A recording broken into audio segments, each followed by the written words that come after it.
Welcome to The Debate. We are diving into what is arguably the most fundamental and enduring policy conflict in American governance: U.S. immigration and border security. Right. And this conflict really defines our modern political landscape, largely because comprehensive, durable reform has eluded Congress for decades. That consistently pushes major policy decisions into, well, often contradictory and unstable executive and judicial actions. Exactly. So the central question we have to grapple with is this: how should the United States prioritize and effectively balance strict enforcement mechanisms, which are essential for national security, against the immense economic benefits and frankly, the urgent humanitarian considerations tied to immigration reform and integration? And for my part, I will be arguing that the essential duty of the government is to protect the nation's borders and uphold existing immigration law. It's a necessity for maintaining sovereignty, order, and fairness to those who apply lawfully. And I will be advocating for the position that a humane, accessible policy and integration are key to long-term national strength and economic prosperity. This demands a comprehensive reform that reflects the reality of our national character as a nation, built by immigrants. So my core position is rooted in history. The U.S. has always been a nation of immigrants, and viewing diversity and integration as a cornerstone of strength should fundamentally guide our current policies. Harsh border control and the threat of mass deportations, they not only violate foundational principles of human dignity, but also damage America's credibility and global standing. Okay. We have to first acknowledge the sheer the demographic reality here. As of 2022, immigrants compose nearly 14% of the U.S. population. That's a massive 46 million people who are already integrated into our communities. We need reform because the process for achieving citizenship is currently, it's overly complex, restrictive, and often opaque. It tends to favor the wealthy and the highly educated through specific visa classes, leaving millions of productive residents with limited pathways to stability. We must focus on accessibility, humanitarian protection, and family reunification, which is essential for social stability. And the data confirms this priority. In fiscal year 2022, family reunification accounted for a dominant 58% of legal permanent residence granted status. Ignoring the millions already here and contributing and prioritizing only restriction is both a moral and a deeply flawed economic failure. I appreciate the historical context, I do. But I come at it from a different angle. A weak or porous border fundamentally undermines national security, and critically, it encourages organized criminal activity, particularly the staggering amount of drug and human trafficking we see today. This erosion of control seriously devalues the principle of lawful immigration. It makes a mockery of those who wait years to immigrate correctly. Strict enforcement, including effective deportation mechanisms for those who have knowingly violated the law, is essential to preserve order and fairness. Law and order are, they're non-negotiable foundations of any sovereign state. We cannot ignore that in fiscal year 2023, the U.S. saw a record high of nearly 2.5 million encounters, apprehensions, and expulsions at the southern border. This is a crisis of control. And while I agree that we should streamline lawful, merit-based pathways that prioritize skills benefiting the economy, this reform must be anchored in enforcing existing laws.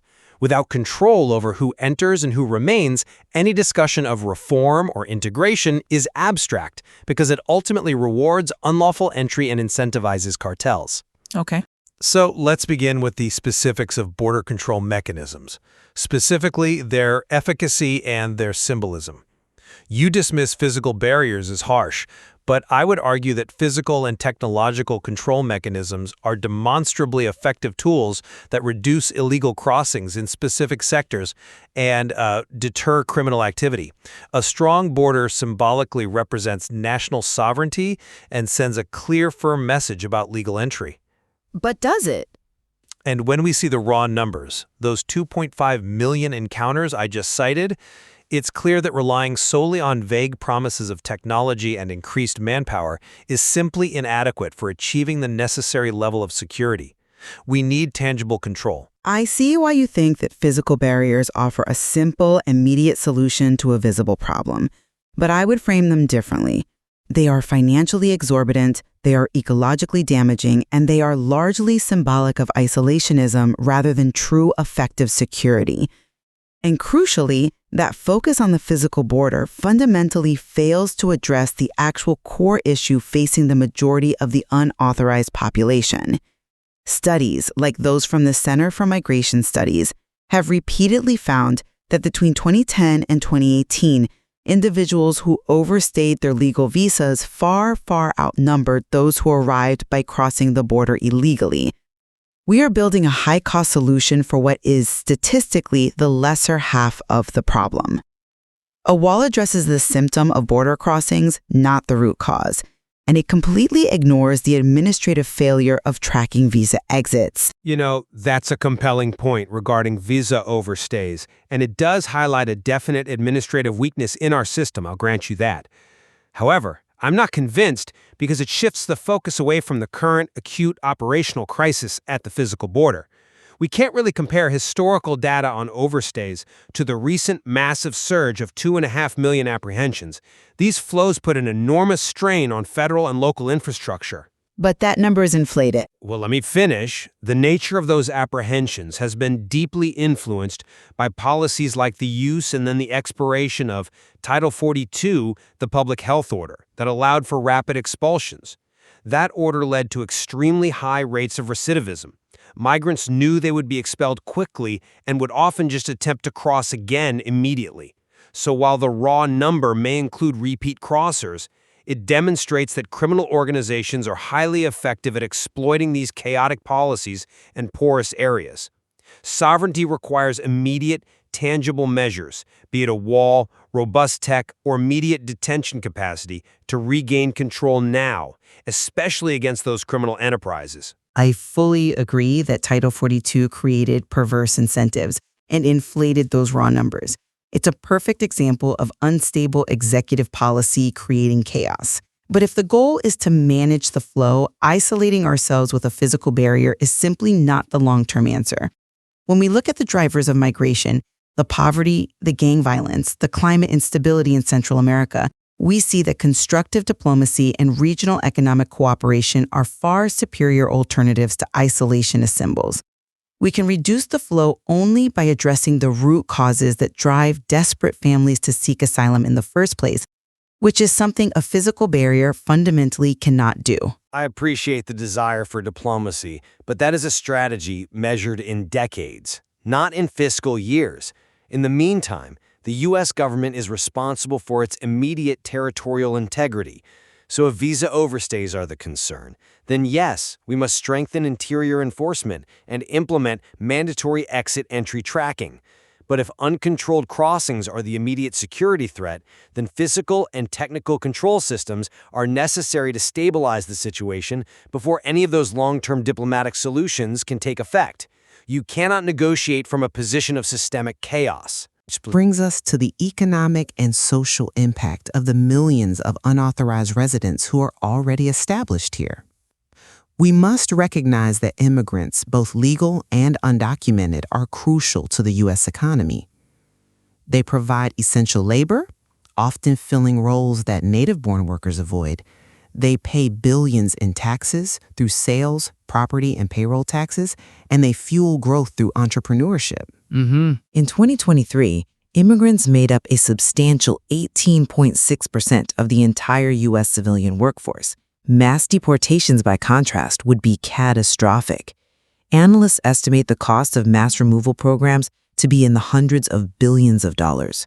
It would devastate key sectors like agriculture, construction, and hospitality, and demonstrably shrink our GDP. A structured pathway to legalization is not merely a humanitarian gesture.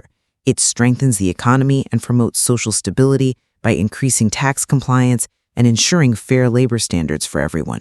I'm sorry, but I just don't buy that the net economic effect is positive enough to justify the current situation and the continued erosion of law. Let me tell you why. While immigrants do fill essential roles, illegal immigration often creates downward pressure on wages, especially for low-income native-born American workers. It creates unfair competition in many sectors.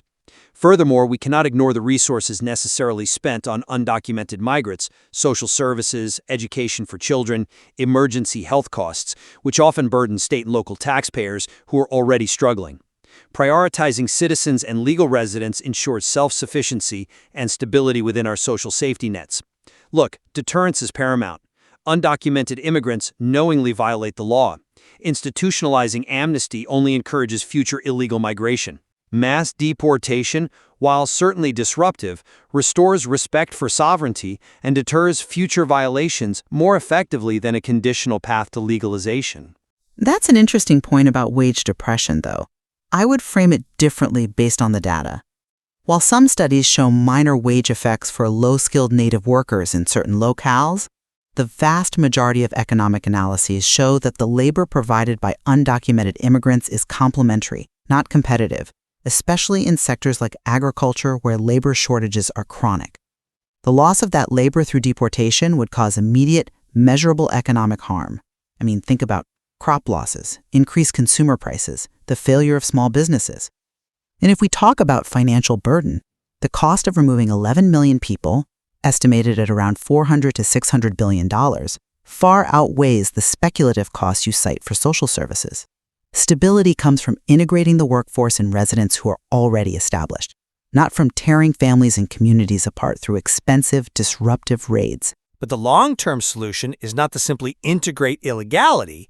It is to shift our immigration structure to a genuinely merit-based system that prioritizes the economic needs you're discussing and streamlines the process. This would allow those critical jobs to be filled lawfully. I think we can agree the current legal process is broken, but the answer is to fix the lawful system, not reward the unlawful one. Okay. Let's turn now to the role of executive action and the immense tension it has created between federal and local authorities. The historic reliance on major, often contradictory executive policies, whether it's DACA benefiting over 800,000 individuals or the asylum restrictions like Remain in Mexico, are all evidence of systemic policy failure and inconsistency. It creates legal confusion for the migrants, for the agencies, for the public, and when the federal government fails its primary duty to secure the border and administer its laws clearly, it is entirely logical and, in my view, necessary for states like Texas, which has implemented laws making illegal crossing a state crime to restore respect for sovereignty. Strict enforcement requires decisive federal leadership, or, in its absence, determined state action. I see why you feel those executive actions signal failure, but I would argue that policies like DACA were pragmatic necessities, stopgap measures, as the Obama administration itself characterized them, enacted precisely because Congress was unwilling or unable to pass comprehensive reform for decades. To blame the executive branch for stepping into a vacuum of legislative failure seems, misplaced. Arguing for severe state-level enforcement, implementing mass raids, or authorizing practices that lead to family separation directly contradicts core American values of liberty and compassion. And moreover, the public is against this punitive approach. A 2024 poll indicated that 60% of registered voters surveyed believed undocumented immigrants currently in the U.S. should be allowed to stay, with many supporting a pathway to citizenship.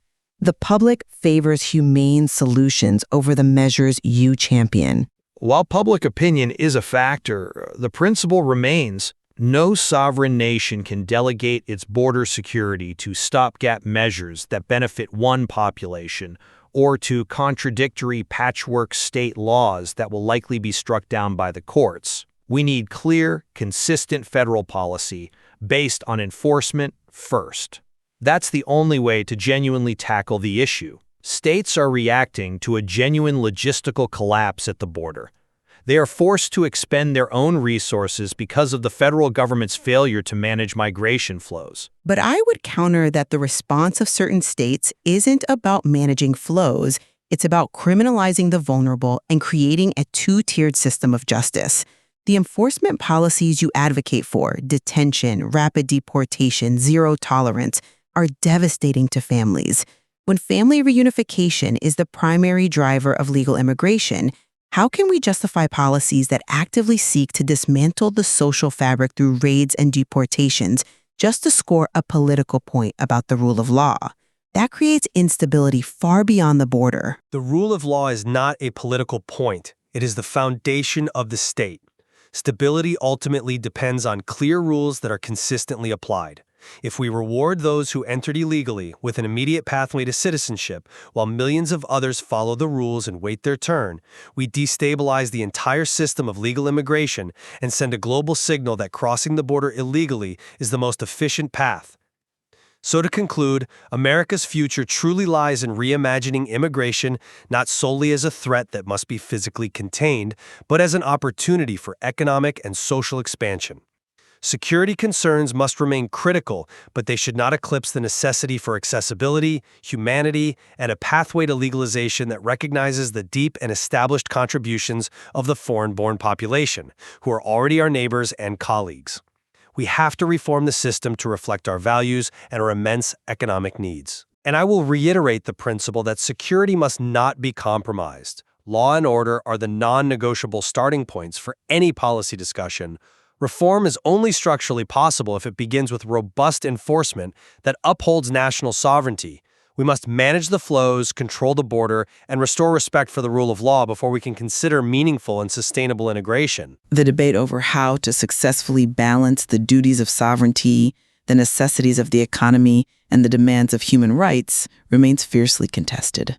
Ensuring that the issue of immigration will continue to profoundly shape U.S. policy, politics, and identity for the foreseeable future.